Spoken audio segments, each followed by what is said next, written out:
Hi friends, அனைவருக்கும் இனிய காலை வணக்கம். ஃப்ரெண்ட்ஸ், டிஎன்பிஎஸ்சி விட்டிருக்கிற தமிழ் தகுதி தேர்வு வினாத்தாள்களை நம்ம திரும்ப பார்த்துட்ருக்கோம். இன்றைக்கும் அதே மாதிரி தான் ஒரு தமிழ் தகுதி தேர்வு வினாத்தாள் எடுத்திருக்கோம். இந்த வினாத்தாளில் மொத்தம் 100 கேள்வி இருக்குது. இதில் இருக்கிற 50 கேள்வியை மட்டும் நம்ம இந்த வீடியோவில் பார்க்க போகிறோம். என் கூட சேர்ந்து நீங்களும் இந்த 50 கேள்வியை டெஸ்ட் போட்டு பாருங்கள். 50 கேள்வியை முடிச்சுட்டு எத்தனை கேள்விக்கு உங்களுக்கு ஆன்சர் தெரிஞ்சது அப்படிங்கிறத மறக்காமல் கமெண்ட்டில் போட்டுவிடுங்க. ஃப்ரெண்ட்ஸ், இதே மாதிரி 100க்கும் மேற்பட்ட வீடியோக்களை நம்ம போட்டுட்டோம். நீங்கள் இன்னும் பார்க்கல அப்படின்னா இந்த வீடியோக்கு கீழே டிஸ்கிரிப்ஷன்லேயும் ஃபஸ்ட்டு கமெண்ட் லிங்க் கொடுக்குறேன். மறக்காமல் அந்த வீடியோக்களை பார்த்து நிறைய பயிற்சி எடுத்துக்கோங்க. எந்த அளவுக்கு டெஸ்ட்டு போடுறீங்களோ அந்த அளவுக்கு எக்ஸாமில் உங்களுக்கு வெற்றி வாய்ப்பு அதிகமாக கிடைக்கும். சரிங்களா? அது மட்டும் இல்லாமல் ஃப்ரெண்ட்ஸ், வீடியோவை பார்த்துட்டு வீடியோ பிடிச்சிருந்தால் லைக் போடுங்க. வீடியோ எப்படி இருந்தது அப்படிங்கிறதையும் கமெண்ட்டில் போட்டுவிடுங்க. வீடியோவை உங்களுடைய ஃப்ரெண்ட்ஸுக்கும் ஷேர் பண்ணிவிடுங்க. சரி, இன்றைய கேள்விகளை பார்க்கலாங்களா? இன்றைய ஃபஸ்ட்டு கேள்வி, 8 தொகை நூல்களுள் முதலாவதாக வைத்து எண்ணப்படும் நூல். 8 தொகை நூல்களில் முதலாவதாக வைத்து எண்ணப்படும் நூல் எதுன்னு கேட்டிருக்காங்க. விடை நற்றிணை. 8 தொகை நூலில் முதலாவதாக வைக்கக்கூடிய நூல் நற்றிணை. இரண்டாவது கேள்வி, அகத்தினையும் புறத்தினையும் சேர்த்து கூறும் 8 தொகை நூல் எது? எந்த நூலில் அகத்தினையும் வந்திருக்கு புறத்தினையும் வந்திருக்குன்னு கேட்டிருக்காங்க. விடை பரிபாடல். 8 தொகையில் அகத்திணை புறத்திணை ரெண்டும் சேர்ந்த ஒரு நூல்னு பார்த்தீங்கன்னா பரிபாடல். மூன்றாவது கேள்வி, தவறான இணையை தேர்வு செய்க. அதாவது ஐவகை நிலத்துக்கும் ஒவ்வொரு ஆசிரியர்கள் இருப்பாங்க. இதில் எது தவறாக இருக்குது அப்படின்னு கண்டுபிடிக்கணும். இங்கே தவறாக உள்ளது அப்படின்னு பார்த்தீங்கன்னா முல்லைக்கு ஓதலாந்தியார்னு கொடுத்துருக்காங்க. இதுதான் தவறு. குறிஞ்சிக்கு கபிலர் கரெக்டு. மருதத்துக்கு ஓரம் போகியார் கரெக்டு. நெய்தலுக்கு அம்மூனார் கரெக்டு. முல்லைக்கு பேயனார் அவர் வந்திருப்பார். ஓதலாந்தியார்னு கொடுத்துருக்காங்க. ஸோ தப்பு. நான்காவது கேள்வி, பின் வருவனவற்றுள் தவறானதை தேர்வு செய்க. கீழே இருக்கிற 4 ஆப்ஷனில் எது தப்போ அதை நம்ம கண்டுபிடிக்கணும். கம்பர் தேரழுந்தூரில் பிறந்தவர். கம்பரை ஆதரித்த வள்ளல் சீதக்காதி. சரஸ்வதி அந்தாதியை இயற்றியவர் கம்பர். கம்பரது காலம் கிபி 12ஆம் நூற்றாண்டு. இதில் எது தவறு அப்படின்னா கம்பரை ஆதரித்த வள்ளல் சடையப்ப வள்ளல், சீதாக்காதி கிடையாது. ஸோ இங்கு தவறாக வந்துள்ளது. இந்த சீதாக்காதி அப்படிங்கிறவர் வேற ஒரு புலவரை ஆதரிச்சிருப்பார். அவர் யார் அப்படிங்கிறத ஸ்கூல் புக்கிலே போட்டிருக்காங்க. உங்களுக்கு தெரிஞ்சால் மறக்காமல் கமெண்ட்டில் போட்டுவிடுங்க. வள்ளல் சீதாக்காதியால் ஆதரிக்கப்பட்ட புலவர் யார்? இது உங்களுக்கான கேள்வி. மறக்காமல் கமெண்ட்டில் போட்டுவிடுங்க. ஐந்தாவது கேள்வி, செல்வச் செவிலி இலக்கண குறிப்பு தருக. செல்வச் செவிலி. விடை உருவகம். செல்வத்தை செவிலி, செவிலினா வளர்ப்பு தாய், செல்வத்தை வளர்ப்பு தாயாக உருவகம் பண்ணியிருக்காங்க. ஆறாவது கேள்வி, குன்றேறி யானை போர் கண்டற்றால் தன் கைத்தொன்று உண்டாகச் செய்வான் வினை. இந்த குறளில் கைத்தொன்று என்ற சொல்லின் பொருள் யாது? கைத்தொன்று என்ற சொல்லின் பொருள் கேட்டிருக்காங்க. விடை கைப்பொருள். கைத்தொன்றுனா கைப்பொருள். ஏழாவது கேள்வி, பற்றுக பற்றற்றான் பற்றினை அப்பற்றை பற்றுக பற்று விடற்கு. இதில் வந்திருக்கிற எதுகை வகையை கண்டுபிடிக்கவும். இதில் என்ன எதுகை வந்திருக்குன்னு கேட்டிருக்காங்க. விடை கூளை எதுகை வந்துள்ளது. இதில் வந்திருக்கிறது கூளை எதுகை. இந்த எதுகையை பற்றி நீங்கள் டீட்டெயிலாக படிக்கணும் அப்படின்னா பழைய சமச்சீர் புத்தகம் 10ஆம் வகுப்பில் டெப்த்தாக கொடுத்துருப்பாங்க. நீங்கள் அங்கே பாருங்கள், உங்களுக்கு ரொம்ப யூஸ்ஃபுல்லாக இருக்கும்.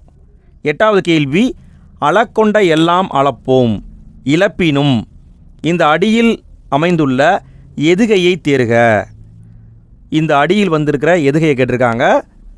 விடை மேற்கதுவாய் எதுகை வந்திருக்கு. இங்கே பாருங்கள், லா வந்திருக்கு, இங்கேயும் லா வந்திருக்கு, இங்கேயும் லா வந்திருக்கு. ஸோ இப்படி ஆரம்பித்து இப்படி போயிருக்கு. ஸோ மேற்கதுவாய் எதுகை வந்துள்ளது. 9வது கேள்வி, தன்வினை வாக்கியத்தை தேர்ந்தெடுக்க. கீழே இருக்கிற 4 தொடரில் எது தன்வினை வாக்கியமோ அதை கண்டுபிடிக்க சொல்லியிருக்காங்க.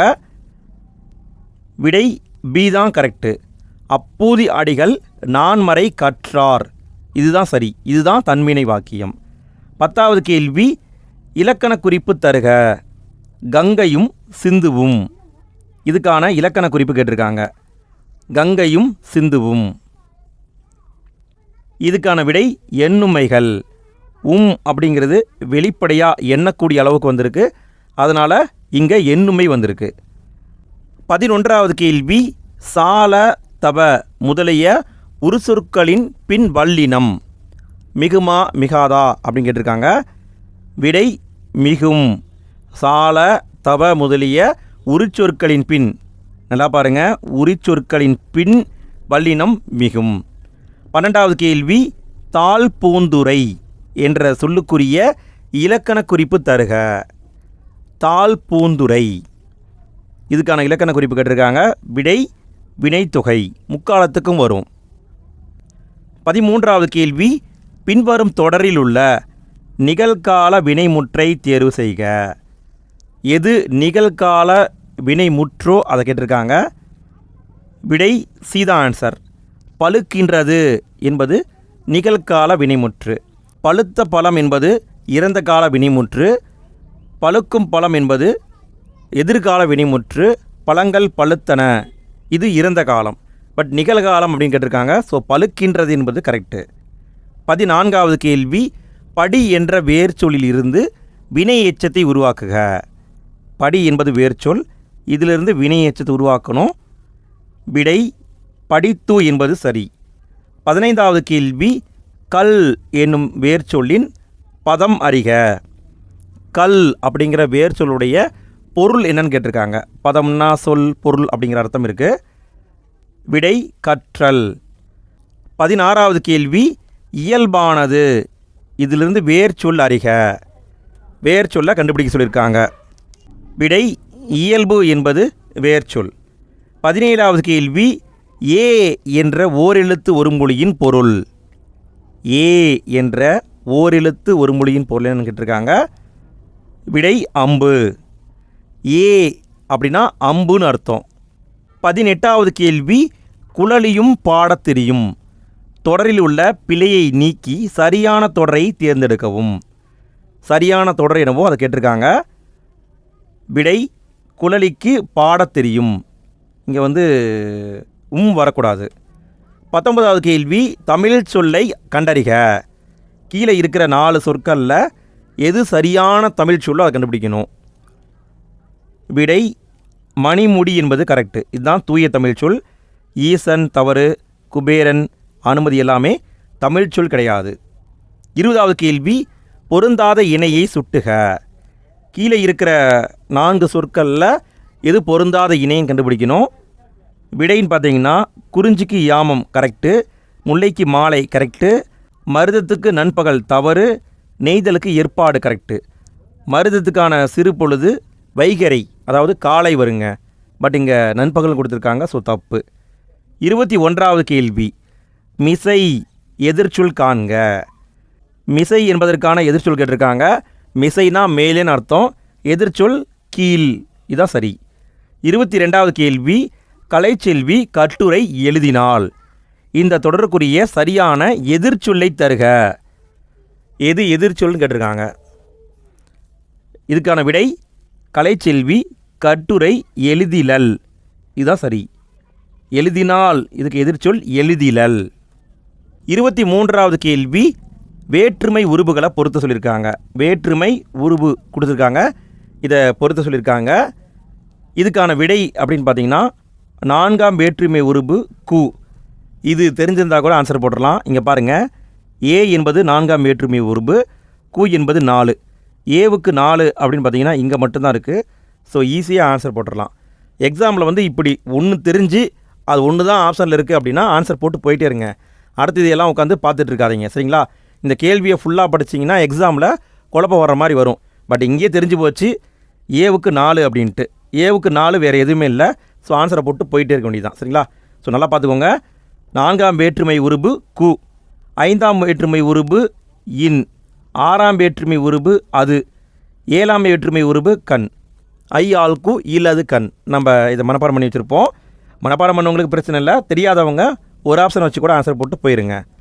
அடுத்து 24வது கேள்வி, கீழ்கண்ட கூற்றுகளுள் சரியானவற்றை தேர்வு செய்க. 4 கூற்று கொடுத்துருக்காங்க, எது சரின்னு கண்டுபிடிக்கணும். தாய்மானவர் பிறந்த ஊர் நாகப்பட்டினம் மாவட்டத்தில் உள்ள பழவேற்காடு.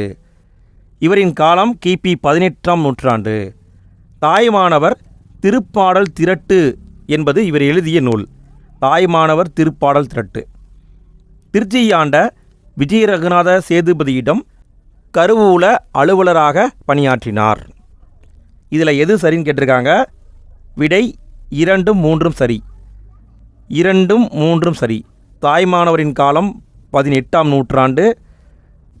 தாய்மானவர் திருப்பாடல் திரட்டு அப்படிங்கிற நூலை இவர் எழுதியிருக்காரு. 1லேயும் 4லேயும் என்ன தவறு? இது உங்களுக்கான கேள்வி. மறக்காமல் கமெண்ட்டில் போட்டு விடுங்க.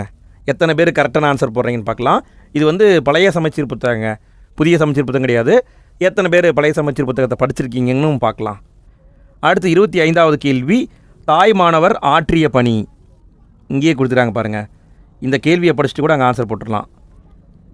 விடை அரசு கணக்கர். 26வது கேள்வி. தென்னாப்பிரிக்க வரலாற்றில் யாருடைய பெயர் நிலைத்து நிற்கும் என்று காந்தியடிகள் குறிப்பிட்டுள்ளார்? தென்னாப்பிரிக்க வரலாற்றில் யாருடைய பெயர் நிலைத்து நிற்கும் என காந்தியடிகள் குறிப்பிட்டிருக்காருன்னு கேட்டிருக்காங்க. விடை தில்லையாடி வள்ளியம்மை. 27வது கேள்வி. உலகம் உருண்டையானது என்பதை தம் தொலைநோக்கியால் கண்டறிந்து சொன்னவர் யார்? உலகம் உருண்டையானது என்பதை தம் தொலைநோக்கியால் கண்டறிந்து சொன்னவர் யாருன்னு கேட்டிருக்காங்க. விடை கலிலியோ. 28வது கேள்வி. தமிழுக்கு அரும்பணி ஆற்றிய அமெரிக்க பேராசிரியர்கள் ஒருவர். கீழே இருக்கிற 4 பேரில் யார் அமெரிக்க பேராசிரியர்னு கண்டுபிடிக்கணும். விடை ஜேம்ஸ் பிராங்கா. அமெரிக்க பேராசிரியர் ஜேம்ஸ் பிராங்கா. 29வது கேள்வி. இங்கே ஒரு தமிழ் மாணவன் உறங்கிக் கொண்டிருக்கிறான் என்று தன் கல்லறையில் எழுத சொன்னவர். இங்கே ஒரு தமிழ் மாணவன் உறங்கிக் கொண்டிருக்கிறான் என்று தன் கல்லறையில் எழுத சொன்னவர் ஜியு போப். 30வது கேள்வி.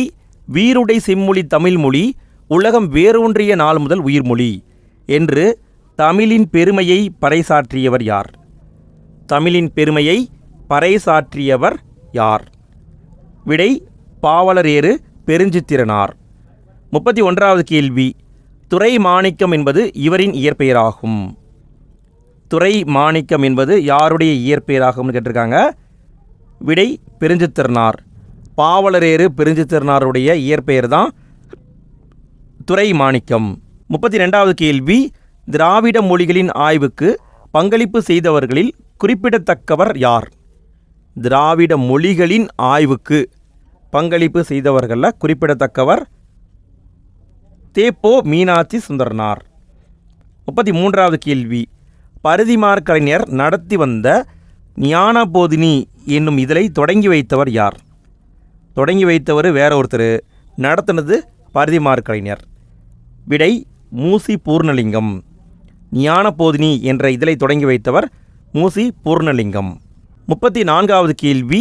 கதையை வாசிப்பது நமது சிந்தனையின் சலனத்தை ஊக்குவதற்கு ஒரு தூண்டுகோல் என்று கூறியவர் யார்?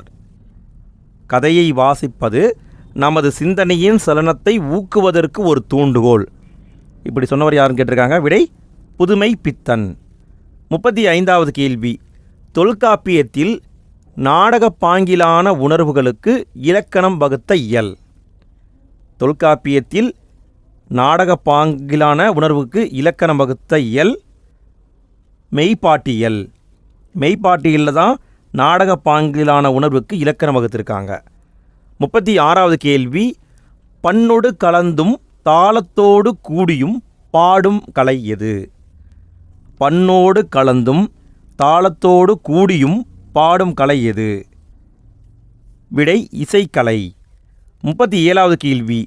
சட்டம் ஒரு இருட்டறை, அதில் வழக்கறிஞரின் வாதம் ஒரு விளக்கு என்று கூறியவர்.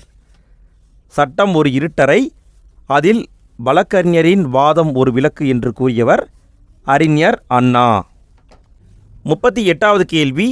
தமிழக அரசின் தமிழ் வளர்ச்சித்துறை பரிசு பெற்ற சுரதாவின் நூல் எது? தமிழக அரசின் தமிழ் வளர்ச்சித்துறை பரிசு பெற்ற சுரதாவின் நூல் எதுன்னு கேட்டிருக்காங்க. விடை தேன்மலை. 39வது கேள்வி. இரட்டை கிளவி போல் இணைந்தே வாழுங்கள், பிரிந்தால் பொருளில்லை என்று பாடியவர் யார்?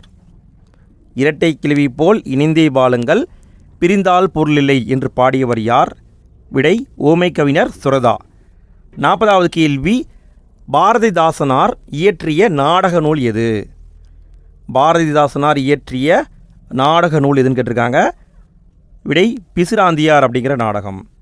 41வது கேள்வி, நாமக்கல் கவிஞருக்கு பத்மபூஷன் விருது வழங்கி சிறப்பித்தது யார்? நாமக்கல் கவிஞருக்கு பத்மபூஷன் விருது வழங்கி சிறப்பித்தது யாருன்னு கேட்டிருக்காங்க. விடை நடுவண் அரசு. 42வது கேள்வி, சித்தர்களின் ஆதி சித்தராக கருதப்படுபவர் யார்? சித்தர்களில் ஆதி சித்தராக கருதப்படுபவர் யாருன்னு கேட்டிருக்காங்க. விடை திருமூலர். 43வது கேள்வி, லிட்டன் பிரபு எழுதிய இரகசிய வழி என்ற நூலை தழுவி வெளிவந்த நூல்? லிட்டன் பிரபு எழுதிய இரகசிய வழி என்ற நூலை தழுவி வெளிவந்த நூல் எதுன்னு கேட்டிருக்காங்க. விடை மனோன்மணியம். 44வது கேள்வி, மனோன்மணியத்தை இயற்றியவர்? மனோன்மணியம் அப்படிங்கிற ஒரு நூலை இயற்றியவர் யாருன்னு கேட்டிருக்காங்க. விடை சுந்தரம் பிள்ளை. நல்லா பாருங்கள், 2 கேள்வியுமே தொடர்ந்தாப்பில் வந்திருக்கு. லிட்டன் பிரபு எழுதிய இரகசிய வழி அந்த நூலை தழுவி தான் மனோன்மணியம் எழுதப்பட்டிருக்கு. அதை எழுதியவர் பேராசிரியர் சுந்தரம் பிள்ளை. 45வது கேள்வி, செங்கீரை பருவம் பிள்ளை தமிழில் எந்த பருவமாக விளங்குகிறது? செங்கீரை பருவம் பிள்ளை தமிழில் எந்த பருவமாக விளங்குகிறது? விடை 2ஆம் பருவம். காப்பு, செங்கீரை, தாள், சப்பானி, முத்தம், வருகை அப்படி வரிசையாக இருக்கு இல்லைங்களா, அதை பார்த்து வச்சுக்கோங்க ஃப்ரெண்ட்ஸ். செங்கீரை பருவம் என்பது 2வது பருவம். 46வது கேள்வி, பெரிய புராணத்திற்கு சேக்கிலார் இட்ட பெயர் என்ன? பெரிய புராணத்திற்கு சேக்கிலார் வைத்த பெயர் என்னன்னு கேட்டிருக்காங்க. விடை திருத்தொண்டர் புராணம்.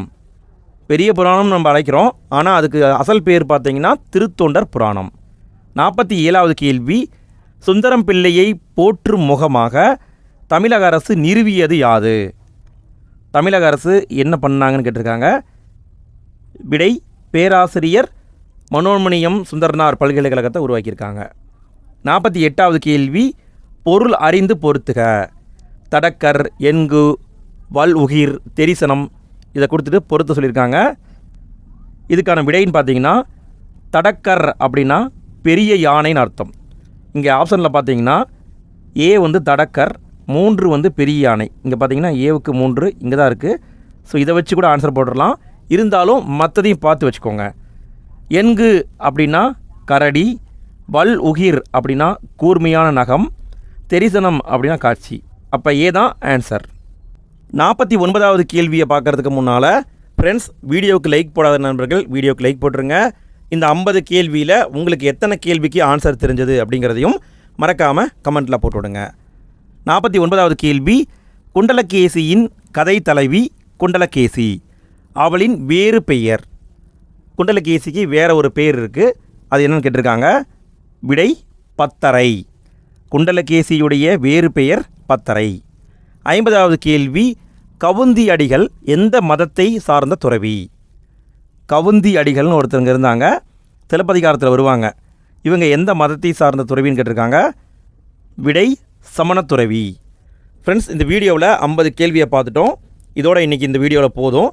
அடுத்த வீடியோவில் மீதம் இருக்கிற 50 கேள்வியை பார்க்கலாம். அடுத்த வீடியோ ரெடி பண்ண உடனே எண்டு ஸ்க்ரீனில் நான் கொடுத்துட்றேன். எண்டு ஸ்க்ரீனை டச் பண்ணிங்கன்னா அடுத்த பாகம் உங்களுக்கு கிடச்சிரும். ஓகே ஃப்ரெண்ட்ஸ், அடுத்த வீடியோவில் சந்திப்போம். நன்றி.